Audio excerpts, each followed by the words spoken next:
BFM Business. Jusqu'à 12h30, Intégral Placement, l'émission 100% placement. Cédric Decoeur, Guillaume Sommerer.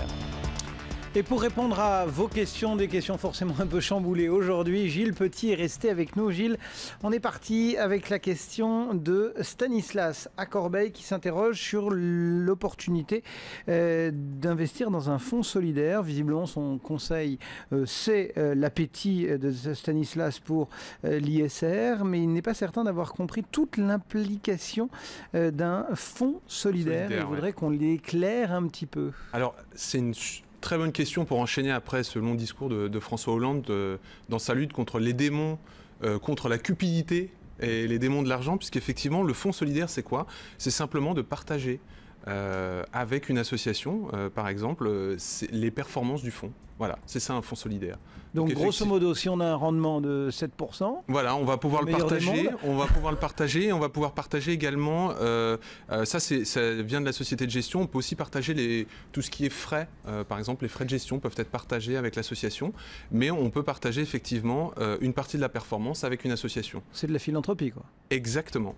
C'est pour ça que ça s'appelle solidaire, parce que c'est justement pour soutenir une association qui a été désignée par la société de gestion, tout simplement. Il faudrait que nos ministres investissent aussi dans des fonds solidaires.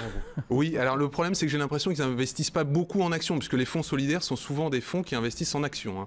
Donc il faudrait aussi que les ministres investissent sur les actions pour soutenir l'économie française. C'est vrai qu'on ne voit pas beaucoup de parts d'entreprise dans les patrimoines dévolés jusqu'à présent. Exactement, ouais, exactement. Allez, une autre question sur notre site bfmbusiness.com. Question de Julie. Son oncle lui conseille de souscrire un contrat d'assurance vie auprès d'une association d'épargnants et non pas auprès d'une banque ou d'un assureur. Qu'est-ce que vous en pensez ?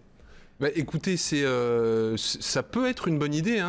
Les associations d'épargnants, on en connaît certaines, on peut en citer peut-être. Il y a effectivement l'affaire, il y a la ZAC FAPES, il y en a plein d'autres. Mais ce qu'il faut savoir, c'est quand même que l'idée peut être bonne, mais la généalogie de ces associations d'épargnants, c'est quand même qu'au départ, ce sont des émanations d'assureurs. Et oui. Eh oui, il faut le savoir. Donc, effectivement, quand on investit dans ce type de placement, il faut bien se rendre compte que, en tant qu'émanation d'assureurs, elles peuvent être plus ou moins contraintes, notamment en termes de distribution, en termes de frais, en termes de performances qui vont être délivrées, puisque les assureurs ont quand même, suivant les contrats, délivrent des performances qui ne sont pas toutes les mêmes et qui ne sont pas similaires. Et souvent, les auditeurs s'en plaignent, on en a déjà parlé ici. Donc, effectivement, ça peut être une bonne idée, mais il faut regarder vraiment les offres de chaque association, parce que finalement certaines associations ne travaillent qu'avec un voire deux assureurs, donc on a un choix très limité de contrats. Donc ça, c'est vraiment important, si vous voulez investir via une association, regardez avec quel type d'assureur elle travaille, regardez également les performances dans le temps, et sachez que en fait, dans toutes les associations qui existent, il y en a quasiment une seule qui est vraiment indépendante et qui n'est pas l'émanation d'un assureur, c'est la ZAC FAPES. Voilà. Et elle propose beaucoup de produits d'assurance vie, cette association ?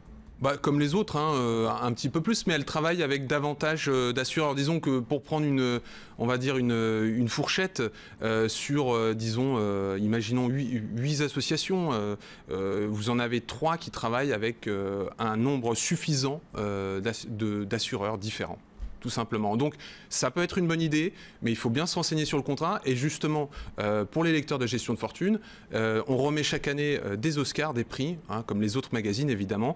Et justement, on donne un avis sur ces associations-là et sur les contrats qui sont distribués. Ça peut être une indication. C'est pas l'unique, mais ça peut être une indication. Voilà, Julie, vous savez tout. On passe à Bruno, qui nous écrit depuis Saint-Germain. Il est commerçant et sa banque, visiblement, lui impose des prises de rendez-vous pour retirer des espèces. Alors là, on est à la frontière de la consommation. Enfin bon, on va tout de même répondre à Bruno. C'est une question, oui, mais c'est une question importante parce qu'on a parlé récemment de la diminution de la possibilité de payer en liquide.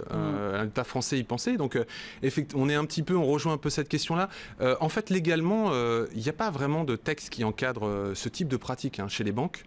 Ce qu'il faut savoir, c'est que effectivement, elles adoptent toutes à peu près la même ligne de conduite, et en général c'est quoi? C'est effectivement des prises de rendez-vous. Si vous voulez retirer une somme importante, il faut prévenir 48 heures à l'avance, mais tout ça légalement c'est pas spécialement encadré, c'est simplement au bon vouloir de la banque. Donc ça peut aussi dépendre, Pas normal. Voilà, normal non, parce que les banques sont devenues plus regardantes avec la crise sur l'argent qu'elles donnaient et sur l'argent qui rentrait aussi, hein, puisque ça marche dans les deux sens. Hein. Si vous voulez faire des dépôts importants, vous êtes parfois soumis à Tracfin, système de contrôle. Donc effectivement, ça dépend de votre relation avec la banque. Mais légalement, il n'y a pas de texte qui encadre ce type de pratique. Il nous reste 30 secondes, ouais. Gilles, pour répondre à Nadia. Nadia qui voudrait investir sur l'argent. C'est vrai qu'on entend beaucoup parler des cours de l'or. On nous dit souvent qu'il faut investir sur l'or, mais elle s'intéresse à l'argent. Est-ce que c'est une bonne idée, l'argent ? L'argent, le problème, c'est qu'on est au plus bas depuis 6 mois. Donc non, c'est pas une bonne idée. C'est le problème ou c'est une opportunité ?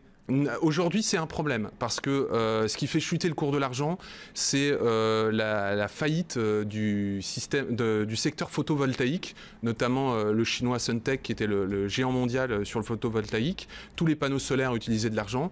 La faillite du secteur fait que le cours de l'argent plonge. Et aujourd'hui, à court moyen terme, je ne vois pas de catalyseur pour rebondir. On peut imaginer effectivement que la télévision vienne en relais. Mais aujourd'hui, ça va être compliqué. Donc effectivement, si quelqu'un veut investir sur l'argent, c'est pas tout de suite. Et s'il faut y investir, c'est plutôt en trading. Donc effectivement, via des produits dérivés. Et l'or, on continue d'investir dessus en revanche. L'or, je vous ai dit, hein, pour moi, ça va tourner autour des 1600. Ça va pas aller tellement plus loin. 1700, ça m'étonnerait, sauf grosse catastrophe, faillite de la morale politique ou des choses comme ça. Mais non, l'or, c'est vrai, diversification uniquement. Et bien voilà. Pour les réponses à vos questions, réponses un petit peu raccourcies ce matin, écourtées pour cause d'intervention du président de la République. Merci en tout cas à Gilles Petit du magazine Gestion de Fortune. Et puis une dernière info qui nous parvient, le PDG d'LVMH Bernard Arnault déclare renoncer à demander la nationalité belge. Voilà pour Intégral Placement pour aujourd'hui et on se retrouve demain. À demain, bonne journée à tous.